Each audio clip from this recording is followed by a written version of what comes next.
আসসালামু আলাইকুম প্রিয় দর্শকবৃন্দ, সবার প্রতি আমার দোয়া ও সালাম। মা বাবা, ভাই বোন, আত্মীয় স্বজন বর্গ যারা আছেন, যে যেখান থেকে দেখতেছেন শুনতেছেন, আমার একটি কথা, আমরা প্রবাসীরা প্রবাসে দিন যাপন করতে করতে উন্মুক্ত টাকার গাছ হয়ে গেছি। যে টাকা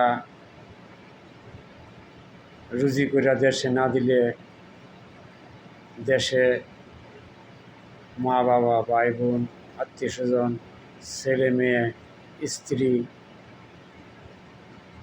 এবং সমস্ত পরিবারের সবজন চলতে পারে না, অচল হয়ে যায়। টাকার গাছটার গুড়ির যে পানি ডালবো তার জন্য কেউ নাই। কিছু কিছু প্রবাসে নিজে আত্মহত্যা করে, কিছু কিছু প্রবাসী অ্যাক্সিডেন্টে মারা যায়, কিছু কিছু প্রবাসী কাজের মধ্যে স্টক করে মারা যায়, কিছু কিছু প্রবাসী বাড়ির দুঃখ কষ্ট সইতে না পারিয়া নিজের জীবন নিজে দেয়। কিছু কিছু প্রবাসীরা দুই চোখের পানি দিয়া মুখে বুকে নদী বয়া যায়। কিছু কিছু প্রবাসীরা মা বাবার, ছেলে মেয়ের, স্ত্রীর সুখের জন্য নিজকে অগ্নিকুণ্ডে আগুনে পুড়িয়া ছারখার করে ফেলা। এরপরও প্রবাসীর মূল্য নাই। প্রবাসীদের এত দুঃখ, কষ্ট, বেদনা, লাঞ্ছনা একমাত্র আল্লাহ ছাড়া আর কেউ নাই বুঝার। আমি এক প্রবাসী,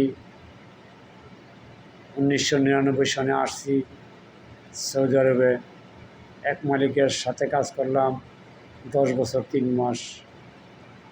করার পর দেশে চলে গেলাম। 2 বছর থেকে আবারও প্রবাসে আসলাম। জীবনটাই প্রবাসে বিপন্ন করলাম। 1 টাকার কাজে লাগলো না। 1 টাকা তো দূরের কথা, 1 পয়সার কাজও লাগে নাই। সবার প্রতি আমার দোয়া ও ভালোবাসা। যার যার প্রতি খেয়াল রাখবেন। প্রবাসী ভাই বোন, মা বাবা যারা যে জায়গায় আছেন, চাচা, যার যার যান বাঁচা, আগে নিজের জানটা ভালো রাখিয়া শরীরের প্রতি খেয়াল রাখবেন এবং যান বাঁচায় কাজ করবেন। আজকাল যদি আপনি কাজ করতে গিয়ে একটা ব্যথা পান, তাহলে আপনারা কে টানবে?